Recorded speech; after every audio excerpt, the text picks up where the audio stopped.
going on, everyone? This is Valoramous, and today's music producer tutorial I'm going to discuss how to apply and automate tempo or BPM or beats per minute changes within your Logic Pro project.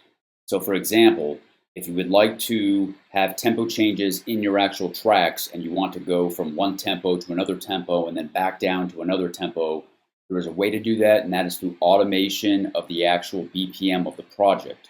Now, why would you want to do this in the first place? Well, let's say, for example, you'd like to do a remix, you'd like to do a mashup, you would like to create a hybrid track or a track that mixes two different BPMs for the DJ to mix. So in this example, what I'm going to show you is an original track that I'm creating right now that has the drops in the style of EDM at 128 beats per minute, and then the verses in the style of hip hop at 105 beats per minute.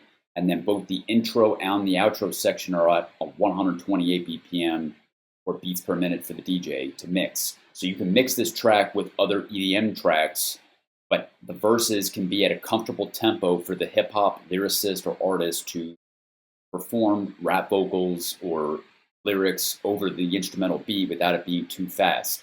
Now, some rap tracks are in 128 or 130 BPM, but in most cases, rappers like to perform between about 70 to 100, maybe 105 BPM. So in this case, I brought the tempo down to 105 BPM in the verses and then sped up the tempo in the build-up section. So how would you go about doing this? So the automation symbol, of course, is this button right here.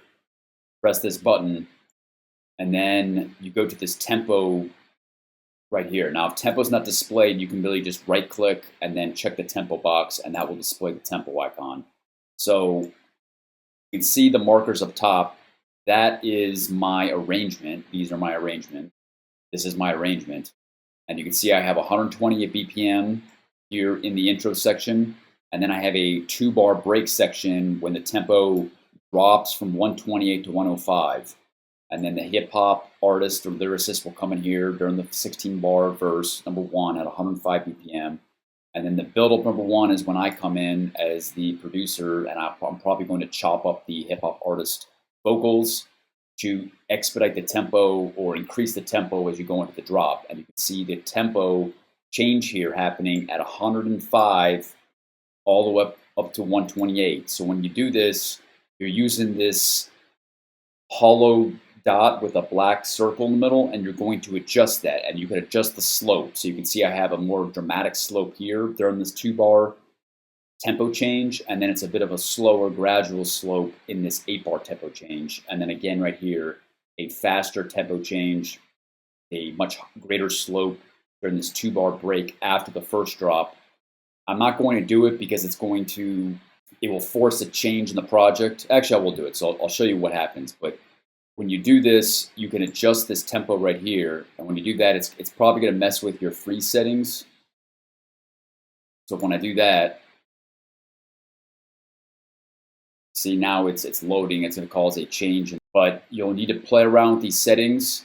You want to create several of these docks. So you're going to click on this automation line several times. And then once this black circle is displayed, then you can move that around. And then same thing in build-up number 2, and then the outro is at 128 as well. So really what I'm doing is I'm carving out 2 verse sections for the hip-hop lyricist to input his or her vocals and make this track sound cohesive and more natural. Because a lot of hip-hop artists will not like to rap over an EDM style beat that's 4 to the floor at 128 or 138 beats per minute. I know there are songs that are like that, but generally in those songs, the rappers are behaving more at half tempo. So if it's a 130 BPM track, it may be performing at 65 beats per minute or 70 beats per minute or whatever is half of that BM or trap style tempo, 128, 130, 135, 140, etc. So there you have it. That is my quick tutorial on how to create mixed BPM tracks, either remixes, mashups, or originals in Logic Pro. And then I also provided you a brief explanation as to why you would want to do this.